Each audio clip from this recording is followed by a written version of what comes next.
आगे बात कर सकते हैं। और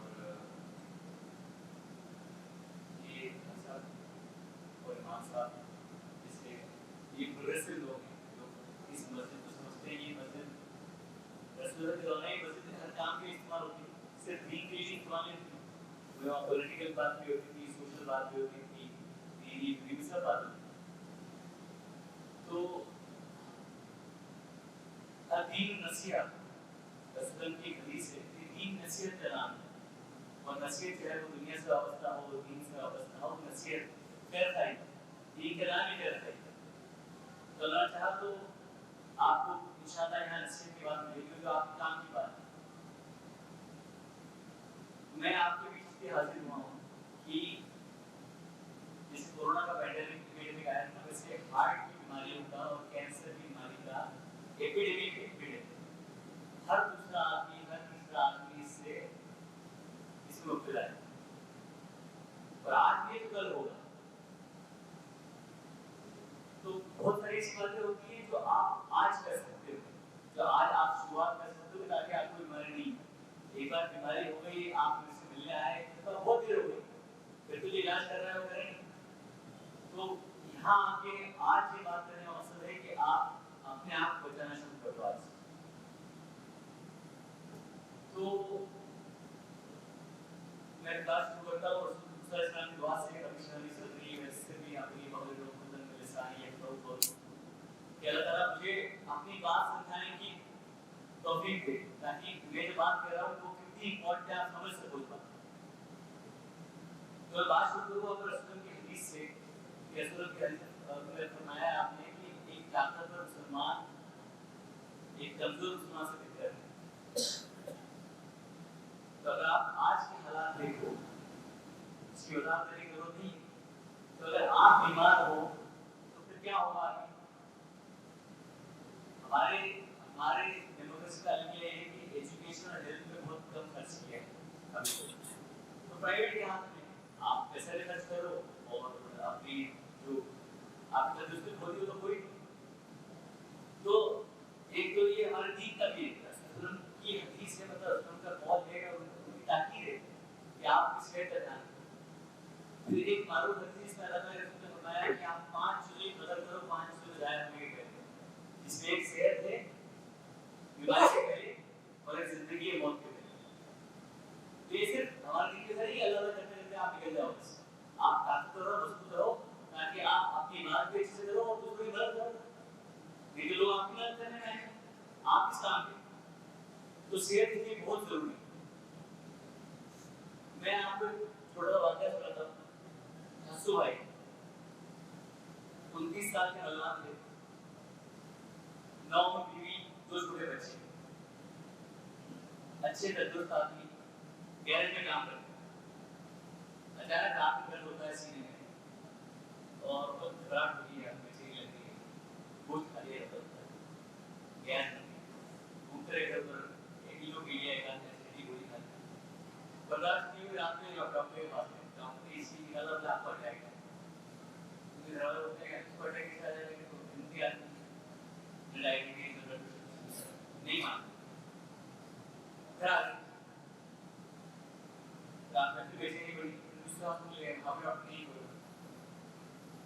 घूमते घूमते तीसरे अस्पताल पहुँचे, उस बोलने आपको इस बात में हमारे डॉक्टर पास जाएंगे, मेरे पास आए इंदौर, मुझे नहीं कहने वाले इंदौर आए सुबह 10 बजे। अस्पताल में 10 मिनट रहे और हम कुछ नहीं कर सके।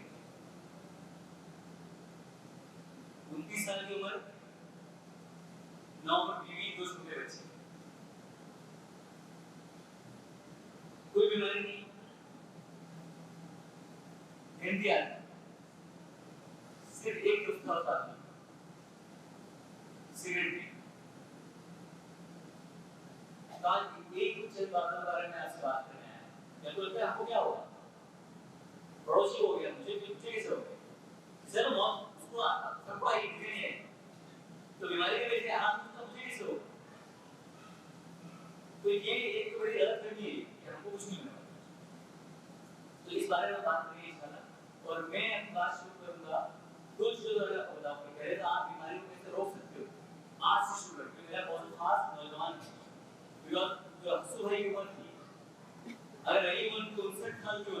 शायद वो मरते नहीं, क्योंकि बीमारी जब उम्र बढ़ जाती है तो नेचुरली थोड़े थोड़े छोटे छोटे बाईपास बन जाते हैं, नेचुरल बाईपास बोलते हैं। पर जवान आदमी को अटैक आता है तो उसके पास कोई मदद नहीं होती, उसको उसकी जान जाने का खतरा बहुत ज्यादा बढ़ जाता है, छोटी उम्र में अटैक आता है। दूसरे नौजवानों को आप देख रहे हो हर दूसरे दिन में आ रहा है कि 35 साल का आदमी चला गया, 30 साल का इंस्पेक्टरी मौत हो गई, कोई नाश्ता चला गया, कोई काम करते करते मौत हो गई। तो नौजवानों के लिए बहुत जरूरी है कि अपना ध्यान रखें। तो अपनी बात शुरू करूंगा कि कैसे आप इस बीमारी से बच सकते हैं। और दूसरी खुदा ना खास्ता है आप पड़ोस में किसी को बीमारी हो रही है, किसी को तकलीफ हो रही है रात में, तो आप क्या कर सकते हो उस टाइम? तो कुछ चीजें ऐसी होती है जो जिसे हम रिस्क फैक्टर बोलते हैं कि अगर आप उनका ध्यान रखो तो आप हार्ट की वजह से बच सकते हो। और ये जो मैं आपको बात कर रहा हूँ ये सिर्फ हार्ट के बारे में नहीं है,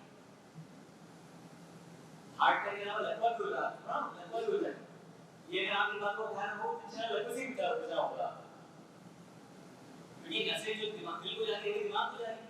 आप नसों की बीमारी के बारे में बात करेंगे जब हार्ट में ब्लॉकेज होते हैं उसके बाद, तो जो नसों में ब्लॉकेज हार्ट जो मरीज से हार्ट होता है उसी वजह से दिमाग में होता है। तो अगर आप तवज्जो सुने तो इंशाल्लाह इन दोनों में आपको फायदा होगा। और हम सारी कोशिश है कि ये नहीं हो आप लोग। तो प्रिवेंशन के बारे में बात करेंगे, बचाव के बारे में कैसे आप बच सकते हो। कुछ चीजें ऐसी होती है कि अल्लाह ताला ने अपने हाथ में रखी, उसमें 3 चीजें हैं, आपकी बढ़ती हुई उम्र, आपकी जिन्स और आपकी जीन्स। बढ़ती हुई उम्र के साथ में हर आदमी की नसों में हल्का हल्का काबे बढ़ता है। जिन्स के बारे में बोलूं तो मर्दों में बीमारी ज्यादा होती है औरतों के मुकाबले में, तो अगर औरतों में होती है तो बीमारी खराब होती है, वो ज्यादा नुकसान करती है। और तीसरी चीज, अगर आपके खानदान में बीमारी है, आपके अब्बा चाचा को बीमारी है, ज्यादा इंसान है कि आपकी भी बीमारी है, तो ये 3 चीजें आपके हाथ में नहीं है। पर बहुत सारी चीजें हैं जो अल्लाह ताला ने आपको दे रखी है अपने हाथ में। उसमें से सबसे इंपॉर्टेंट चीज है कि अपने नंबर्स मालूम होने चाहिए आपको, ब्लड प्रेशर, ब्लड शुगर और ब्लड कोलेस्ट्रॉल। जब मैं अपने ट्रेनिंग में आया 25 साल पहले, 23 साल पहले, तब हम बोलते थे कि 40 साल के बाद आदमी को मालूम होना चाहिए उसका ब्लड प्रेशर क्या है, ब्लड शुगर क्या है, कोलेस्ट्रॉल की क्या नाम क्या है। आज हम बोलते हैं 20 साल के बाद मालूम होना चाहिए, हमारा बदल गया बोलते हैं। तो 20 साल के ऊपर हर आदमी का अपना ब्लड प्रेशर, ब्लड शुगर और ब्लड कोलेस्ट्रॉल आता है। तो मैं आप सबसे गुजारिश करती कि आप कैंप चलाओ, मतलब कैंप से अच्छी चीज है कि हम यहाँ आपके लोगों को सिखा दें एक चीज। और मैं आज इसी मकसद से एक ब्लड प्रेशर चेक करने की मशीन, एक ब्लड शुगर चेक करने की मशीन और एक वेइंग मशीन, वजन करने की मशीन आपको बस में छोड़ दिया। चलिए यहाँ पर बलवान देख रहे हैं, मुझे काफी सारे पढ़ लिए 5 मिनट लगेगी आपको सीखने में उसी केसेस का इस्तेमाल किया है। और आप खुद यहाँ पर हर मगरिब के बाद या कोई भी आप दिन मुकर्रर कर रहे हैं तो हफ्ते में 2 दिन लोग याद कर सकते हैं। बहुत सारे ऐसा होता है कि हमारे यहाँ मरीज आता है जब उसको तकलीफ में आता है तो उसका ब्लड प्रेशर चेक करते हैं तो 200 के ऊपर है। क्यों? क्योंकि उसने कभी ब्लड प्रेशर चेक ही नहीं कराया। मरीज आ रहा है बेहोश हो गया है, समझ नहीं आई, तो तरह शुगर चेक करेंगे तो कितनी शुगर है, 500 शुगर है, बोले भारत नहीं मिली शुगर। तो ये चीजें ऐसी नहीं है कि तकलीफ हो तो मालूम करेंगे, आज मालूम करना चाहिए। आज मालूम हो जाएगी तो उसकी अगर आप उसकी आज रोकथाम कर ली तो इंशाल्लाह जाके जाके तकलीफ नहीं देगी। तो इस मकसद से वो इंशाल्लाह आपके यहाँ पर रहेगी और आप एक उसको 2 कर लें, 4 कर लें, कुछ डॉक्टर्स को अप्लाई कर लें जो आपकी मदद कर सकें यहाँ पर। तो ये 3 चीजें हैं जो 3 चीजों का आप ध्यान रखा तो 3 चीजों की वजह से आपको हार्ट में बढ़ा हुआ ब्लड प्रेशर, बढ़ा हुआ ब्लड शुगर और बढ़ा हुआ ब्लड कोलेस्ट्रॉल। तो इन 3 चीजों की रोकथाम भी 3 चीजों से करते हैं। हमेशा शुरुआत खाने पीने से होती है और हमारी मत अलग है खाना पीना सबसे बड़ा अलग अलग नेमत है सबसे। तो गोश्त भी खाना है, सब्जी भी खाना है, तो चंद बातें खास तौर पे मैं आए इन चीजों के आपको खाने पीने के बारे में बताऊं तो आप आज से बदल सकते हो। इसलिए आपको कोई बड़ी मेहनत करने की जरूरत नहीं। तो खाने पीने में मैं क्योंकि मैं मस्जिद में बैठा हूँ और अल्लाह का शुक्र है प्रोटीन से वापस रही है, जो के साथ ना बैठा हुआ है तो इस चीज शुरू से सुनता है कि अल्लाह ताला की रसूल की हदीस है कि पेट से बुरा बर्तन नहीं इसको बुरा बनाया जाए। आपकी हदीस है कि पेट को एक तिहाई करो खाने से, एक तिहाई पानी के लिए और एक तिहाई हवा के लिए छोड़ दो। तो हमारा सबसे बड़ी प्रॉब्लम ये है कि हम बहुत खाते हैं, जब तक यहाँ तक भर नहीं जाएगा बस निकल जाएगा बाहर तक खाते रहते हैं। और ये रोज का मामला है, ऐसा नहीं कभी कभार अच्छा खाना वाना खा लिया, हमारा रोज का ये बच्चों को बोले पड़े एक रोटी एक और खाओ एक और खाओ, जब तक बोलते हैं बोला नहीं खा सकता। तो ये बुरी चीज है, माँ को भी रोकना पड़ेगा अपने बच्चे को, खाइए तो अच्छा से खा, रुक जा, एक और रोटी खा, एक और रोटी का बंद करना पड़ेगा। और हमको भी हम प्रसुसन में आया तो नहीं बोल सकते एक तिहाई हो जाए, तो कम से कम 80% 70% खाया जितने आपको, और इसलिए आपने एक आदत बनानी तो धीरे आके आदत नहीं। तो पहली बात तो कम खाना, जितना आप अपने 100% से आप 80 पे ले आओ, 70 पे ले आओ, सबसे इम्पोर्टेंट कम खाना। दूसरी चीज जो सबसे इम्पोर्टेंट है खाने में वो है जरूरत से ज्यादा हमारी उम्र में नमक और शक्कर का इस्तेमाल। एक तो हमारे खाने में वैसे नमक ज्यादा रहता है, उसके बाद लोग ऊपर से नमक ज्यादा खाना, सलाद खाएंगे तो उसमें भी नमक डालेंगे, फ्रूट खाएंगे तो उसमें भी नमक डालेंगे। तो नमक बहुत बुरी चीज है। आपको अगर ब्लड प्रेशर है तो बुरी चीज है ही, अगर आपको ब्लड प्रेशर नहीं तो आपको ब्लड प्रेशर करा देंगे, और उसके बाद अगर आपने ब्लड प्रेशर की दवाई चालू कर दी तो ब्लड प्रेशर की दवाई काम नहीं करेगी अगर आप नमक ज्यादा खाते हो। बहुत सारी बात होता है लोग ब्लड प्रेशर की दवाई खाते हैं और साथ में नमक ज्यादा खाते हैं, तो दवाई ऐसा नहीं करती। तो बहुत जरूर आज से कर सकते हो आपका जो रात का खाना बना उसमें आप अपनी अहलिया से बोल सकते हो इसमें नमक कम कर दो। दूसरी शक्कर, मिठाई को छोड़ दो, हम ऐसी शक्कर बहुत खाते हैं। तो शक्कर भी आप, मेरी गुजारिश है इस मजमे में हर आदमी, आप अपने आप को शक्कर का मरीज समझो। आप ऐसे बिहेव करोगे आपको डायबिटीज, जिस चीज में आप शक्कर कम कर सको उसको कम करने की कोशिश करो। शुरुआत आप चाय से करो, जितनी कम खाई खाओ उतना अच्छा है। कोई मौका ढूंढो, रोज नहीं खाई, रोज मीठी चाय पीनी बहुत सारी बहुत खराब। और तेल का इस्तेमाल भी अल्लाह कॉफी को जितना आप कम करो। हमारा गोश्त बनता है, गोश्त खराब नहीं है, उसको बड़ी तरी रहती है वो खराब है, धुआं वाला होता है, उसमें पड़ता है गोश्त जहाँ है, तो वो आप कम करो। कम तेल कम घी आप खाना बनाओ तो कोई बुराई नहीं, गोश्त खाने में कोई बुराई नहीं। आपको लोग मेरे पास में आते हैं कि घर का गोश्त चालू कर रहे हैं, आपको मुसलमान को लगता है गोश्त खाना बंद कर, गोश्त बंद कर, तो मेरे पास में मुसलमान डॉक्टर ने गोश्त चालू कर, तो गोश्त में कोई बुराई नहीं है। मैं अपने मरीजों को बोलता हूँ ऑपरेशन के बाद कि आप हफ्ते में 2 बार गोश्त खाओ, पर घर का बना हुआ, और कम तेल और कम घी खाओ। गोश्त बुरा नहीं है, जिससे वो बनता है वो बुरा है। और गोश्त के मामले में भी गोश्त सबसे अच्छा है चिकन और मछली के मुकाबले। चिकन में हार्मोन्स, एंटीबायोटिक डाल के उसको पता नहीं क्या बना दिया। बकरा भी साफ सुथरा है, अल्लाह का शुक्र है। आप कम खाओ, अच्छा खाओ और घर का बना हुआ। और जैसे मैंने बताया कि फल सब्जी का ज्यादा नहीं कर रही और कोई मुसलमान नहीं कर रही, तो कभी कभार उसको भी खा लेंगे। तो सब्जी को बढ़ाना, सलाद को बढ़ाना और गोश्त खाना कोई बुराई नहीं, इसको अगर आप अच्छे से नहीं खाते। उसके बाद बाहर का खाना, जो हमारे यहाँ के ठेले होते हैं वहाँ पर चिकन टिक्का और कचौरी और समोसे, और इंदौर में भी बहुत रस्ते हैं, तो बाहर का खाना जो एक ही तेल में बार बार तला जाता है वो बहुत खराब है आपके घर के तले खाने से। अगर आपको हल्का फुल्का ब्लॉकेज है नस में, तो वो नस में ब्लॉकेज को तोड़ देता है और अटैक देता है, जो बार बार एक ही तेल में तला जाता खाना। तो बाहर का खाना जितना किसी अच्छी जगह होटल में जाओ आप वही खाना मिलेगा जो आपको ठेले में,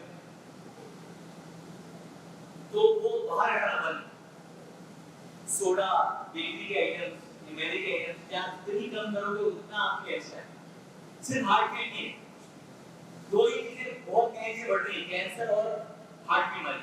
तो ये कैंसर की टेंडेंसी में जो आप बाहर का खाना खा रहे हो और जो बेकरी के आइटम्स में मैदा खा रहे हो, तो जब बाहर का खाना, ये बेकरी के आइटम्स कम करना, सोडा वोडा पीना अवॉइड करना, तो आप ये करो घर का अच्छा खाना खाओ, आप गोश्त भी खाओ, कोई बात नहीं। तो ये खाने पीने के बारे में चीजें हैं।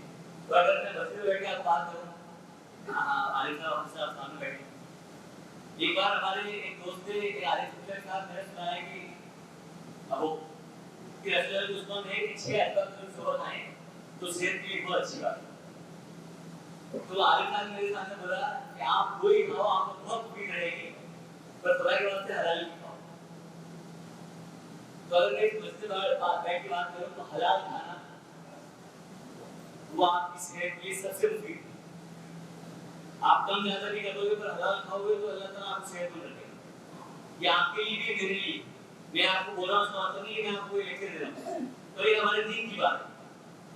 दीन और दुनिया को जोड़ने के लिए मैंने आपको ये यहाँ बैठ के आपसे बात कर रहा हूं। तो आप कम खाओ लेकिन हलाल का खाओ, सीधे हाथ से खाओ, जैसे अल्लाह की सुन्नत है, धीरे खाना, साथ में मिलजुल के खाना, इन चीजों में भी बहुत फर्क पड़ता है खाने में। तो ये एक तो मैंने आपको दुनिया की बात बताई कि कैसे आपको क्या क्या चीजें अवॉइड करनी है, और एक ये दीन की बात कैसे खाना, धीरे खाना, सुकून से खाना, बैठकर खाना, इन चीजों में बहुत फर्क पड़ता है। तो ये चीज बातें हो गई खाने पीने के बारे में। अब दूसरी चीज blood pressure, blood sugar, cholesterol control करने के लिए वो है एक्सरसाइज।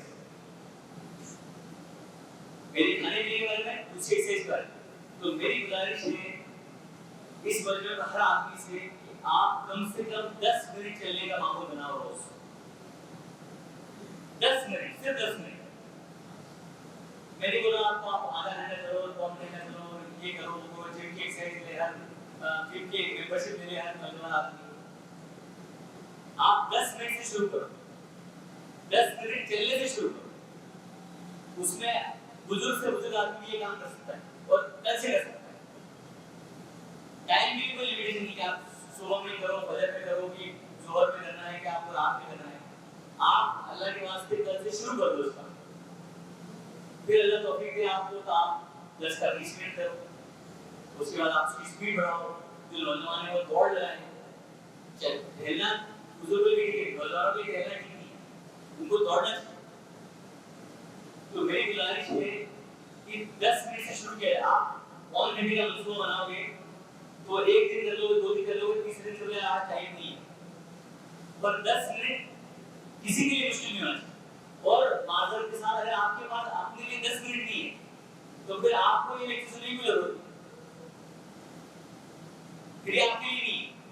अगर आपके लिए अपनी जिंदगी में आपके खुद के लिए 10 मिनट का वक्त नहीं है तो फिर सब बातें बेकार है।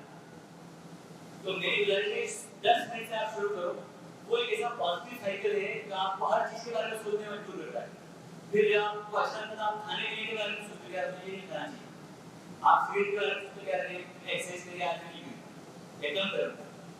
तो ये पॉजिटिव साइकिल है जो आपको एनर्जी देती है, आपका दिन भी अच्छा निकलता है, आप तंदुरुस्त भी होते हैं और आपको अच्छा लगता है, एक अच्छी फीलिंग आती है मुझे, मैं अच्छा महसूस कर रहा हूँ, एनर्जी है सब काम करने में। तो 10 मिनट कैसे, उसके बाद पर रुकना नहीं है उसको। इंशाल्लाह आप 10 मिनट करने का उसको बढ़ाओ, धीरे-धीरे आप उसको एक और एक्सरसाइज करो। पर शुरुआत हमेशा 10 मिनट से होती है। और उसके अंदर 2 चीजें, एक तो जमीन ठीक हो और दूसरे चप्पल से मत निकल जाओ। अच्छे जूते, एक बार क्या अच्छे जूते लो और जमीन देख के जहां पर समतल हो वहां चलो, अदरवाइज घुटने खराब हो जाते हैं अगर आप बिना ध्यान से चलो। और ये चीजें खास तौर पे आपकी मस्कुरात के लिए भी, उनके लिए बेहतरीन तेरे चलना, पर सैंडल में नहीं, जूते जाके चलाओ। ये 2 चीजें हो गई, खाना पीना, एक्सरसाइज। और तीसरी बहुत इंपॉर्टेंट चीज, blood pressure, blood sugar, cholesterol control में नहीं है तो उसके लिए दवाइयां आती हैं। बेहतरीन किस्म की दवाई अवेलेबल है आज तक आपका ब्लड शुगर, कोलेस्ट्रॉल और ब्लड प्रेशर कंट्रोल करने की।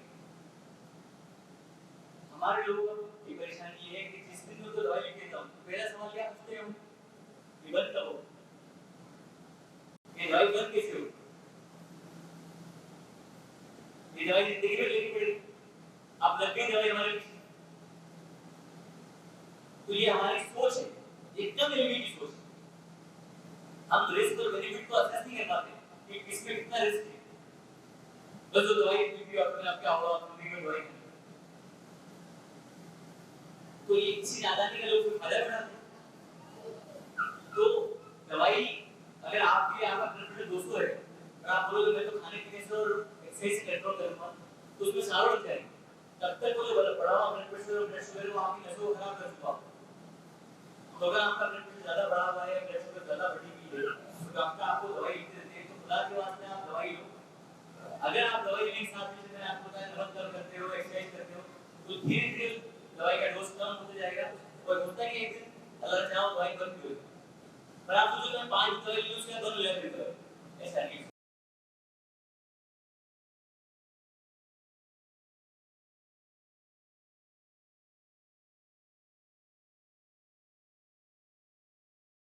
तो नहीं समझ पाते बात।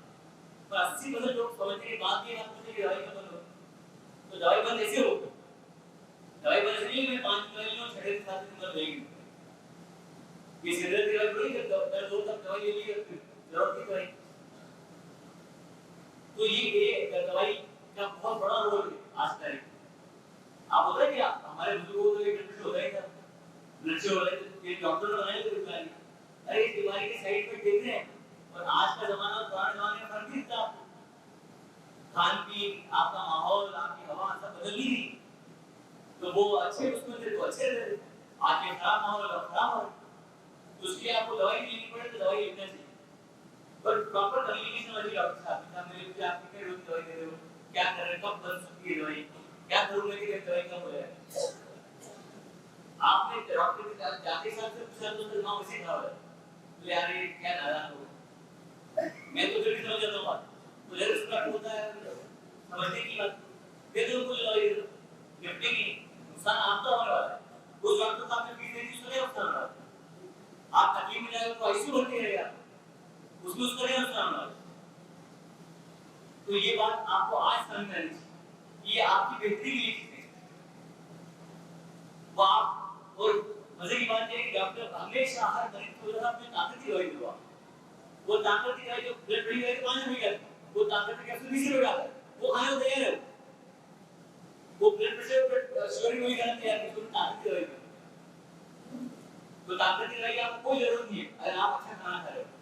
अल्लाह का शुक्र हमारे यहाँ तो हम अंडे भी खाते हैं और नॉनवेज भी खाते हैं, जिससे विटामिन और मिनरल भरपूर मिलता है। वो चीजें की जरूरत पड़ती है कि B12 कैप्सूल खाओ, B12 कम हो जाएगा। तो हमको ताकत की जरूरत नहीं है, हम बैलेंस डाइट खाते हैं, सब्जी फल और गोश्त मिला के खाते हैं। तो ये चंद बातें बीमारी से दवाइयों के बारे में। अब ये चीजें हो गई हमारी ब्लड प्रेशर, ब्लड कोलेस्ट्रॉल और ब्लड शुगर के बारे में। अब जो खास मौजूद है नौजवान के, जैसे मैंने हस्तु भाई के बारे में आपको बताया, उस आदमी में से नहीं भी कि वो सिगरेट पीता है, गैरेज को तो पता ही था कितनी बीड़ी पिला दिन में। तो और मैं आपको बहुत जिम्मेदारी से बताता हूँ, मुसलमान बच्चे ज्यादा बीड़ी सिगरेट पीते हैं, विमल तंबाकू ये सब हर आदमी हर बच्चे की पाउच मिलता है। जिसको मुझे तो बहुत पता नहीं है पाउच खाता होता तंबाकू नहीं खाता। मैं आपको पूरी जिम्मेदारी से बता रहा हूँ कि पाउच ज्यादा खतरनाक है। पाउच खाने वाले लोगों को कैंसर ज्यादा होता है तंबाकू के मुकाबले में। उस पाउच में इतनी ज्यादा खतरनाक चीजें हैं जो तंबाकू से ज्यादा खतरनाक है। तो मैं गुजारिश करूंगा इमाम साहब से, हम साहब से कि आप बीच में इस मौजूद पर जरूर बात करते हैं। और अगर आप नहीं पीते हो तो अल्लाह का शुक्र है, तो आपकी जिम्मेदारी है कि आपके भाई का, आपके हाथ दोस्त के हाथ से सिगरेट छुड़वाएं, अपने बच्चे के हाथ से पाउच लेके छुड़वाएं। अगर बाप पीता है तो बच्चा पिएगा ही पिएगा, और बाप अगर घर पे पी रहा है तो बच्चों को इसी सिगरेट पिला रहा है, बिकॉज़ वो बहुत जाना है वो पी रहे हो। तो ये बहुत जरूरी है माशाल्लाह, अगर आपने इस चीज पे लगाम लगा दी तो बहुत हद तक बीमारी कंट्रोल में आ जाएगी। तो ये खास और ये हमारा अलग ही है। हमारे नौजवान दिन भर मेहनत करते हैं, पानी भी नहीं पीते हैं, पानी नहीं पीते हैं तो खून गाढ़ा रहता है, तो सिगरेट हुआ तो बहुत सारी बात सिगरेट धक्का बन जाता है, हार्ट में वो अटैक करता है और उससे की मौत हो जाती है। तो ये ब्लड प्रेशर ब्लड शुगर तो एक तरफ हो जाता है, सिर्फ एक तकलीफ से उनको उनकी जान चली जाती है। तो जिसे हम बताया कि नौजवान आदमी को अटैक आता है तो उसके बचने की उम्मीद कम रहती है, अगर वो बच भी आता है तो उसका हार्ट को बहुत ज्यादा जंग जाता है, तो कभी भी पूरा काम नहीं कर पाएगा। हार्ट अटैक जो हार्ट का नॉर्मल फंक्शन 60 होता है, बड़े अटैक में घर के सीधे 20 मिनट का आता है। तो वो नौजवान जो 25-26 साल का अभी उम्र बढ़ रही है प्रोडक्टिव लाइफ की, वो हो जाता है 60 साल का बुजुर्ग। थोड़ा चलने में उसको सांस भर लेते हैं। तो ये चीज है सिगरेट, तंबाकू। अल्लाह का शुक्र है कि हमारे उम्र में शराब के बारे में बात करने की जरूरत नहीं है, अल्लाह का शुक्र है बहुत कम है बीमारी। पर शराब के बारे में अगर किसी को गलतफहमी है तो बता दूं आपको कि शराब ये प्रूवन है साइंस में कि कोई बेनिफिट नहीं है उसका हार्ट में। बहुत सारे नौजवान समझते हैं हल्की मिकदार में शराब हार्ट को साफ रखती है, नसों को अच्छा रखती है। तो ये रिसर्च प्रूव कर दिया है कि ये बकवास है। इसमें हार्ट की बीमारी किसी और बीमारी में शराब से कोई बेनिफिट नहीं। तो जो हमारे हराम की है वाकई में मुतलक हराम है साइंस के एतबार से। और सिगरेट के बारे में मैं आपको बता दूं कि आप किसी आलिम से किसी हाफिज से वाले लोग का भी मकरूह है तो वो उनके मुस्तक दीन के एतबार से मकरूह है। पर मैं आपको डॉक्टर के एतबार से बता रहा हूं कि मुतलक हराम है। वो लाभ मेरी चीज है, उसमें कोई बेनिफिट नहीं। तो डॉक्टर के एतबार से वो हराम है।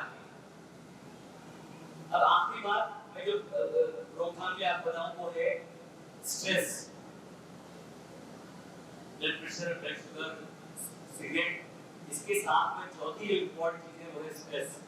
आज की तारीख में हमारे नौजवान बाकी लोग सभी कोई बेरोजगारी से परेशान है, कोई बाकी चीज से परेशान है, हर तरीके से अपनी परेशानी में मुब्तला है। तो वो तो स्ट्रेस के कारण है, एक रीजन है इसकी वजह से अटैक बढ़ रहे हैं। उसका इलाज तो आपको यहाँ मिलेगा, उसका बेहतरीन इलाज हमारे पास में। आपका अल्लाह आपके लिए हर जगह मौजूद है। आप किसी मंदिर में आने की जरूरत नहीं, किसी बड़े जगह जाने की जरूरत नहीं। पूरी जगह अल्लाह ताला ने आपके लिए मस्जिद बना दी। आपका जब मन करेगा आप तो सज्जे में जाओ उसको बात करो। तो ये हमारे मास्टर को समझने की जरूरत है। हमारे जो भी हालात हैं उसका इलाज सिर्फ उसके पास है। मैं आपसे इसकी बात कर रहा हूँ कि हमारे नौजवान सोशल मीडिया वॉरियर्स हैं, फिरते हैं सोशल मीडिया में और वो इस्लाम को बचाने के वो बातें लिखते हैं कि आप शर्मिंदा हो जाओ पढ़ के। तो उससे जो उनके दिल में जो गुस्सा और वार है वो उसको सामने वाले को नहीं पड़ता, वो तो यही आता है उससे आपको नुकसान हो रहा है।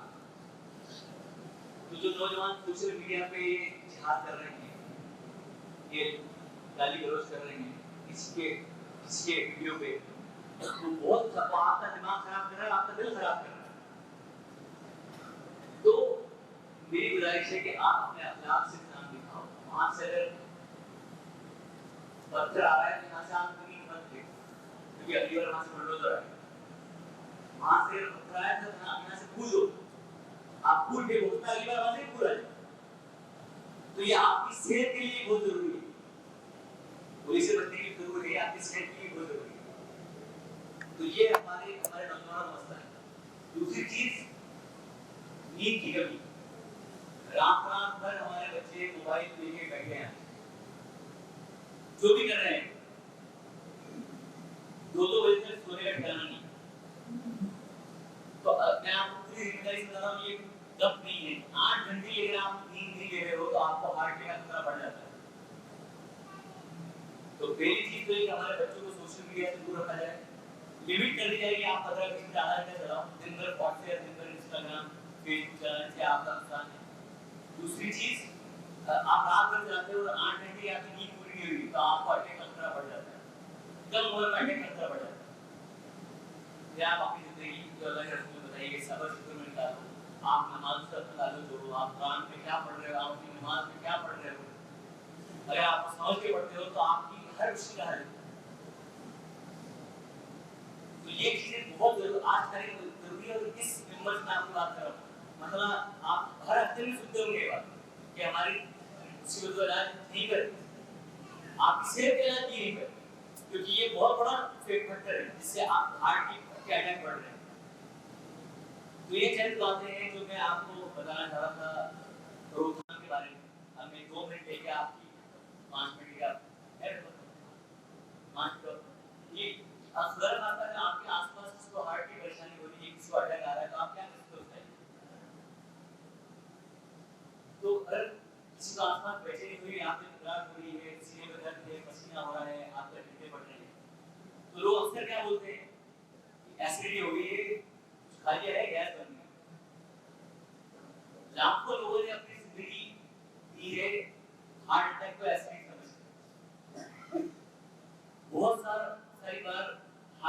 ऐसे प्रेजेंट करता है जैसे आपका एसिडिटी हो गया, बिकॉज द राइट हार्टनेस है वो मेदे से लेके पेट से लेके भी, तो ऐसा लगता है कि एसिडिटी हुई, पर एसिडिटी में कभी भी आदमी को बहुत ज्यादा पसीना हाथ में हिलने नहीं होते, तो ऐसा हो रहा है तो मेरी गुजारिश है आप आदमी को अस्पताल लेके जाओ, उसका एक सीधी और आगे इलाज कराओ। दूसरी सबसे इम्पोर्टेंट चीज है हर घर में, मैं आप बोल रहा हूँ आपसे, हर घर में एक डिस्प्रिन की गोली होती थी,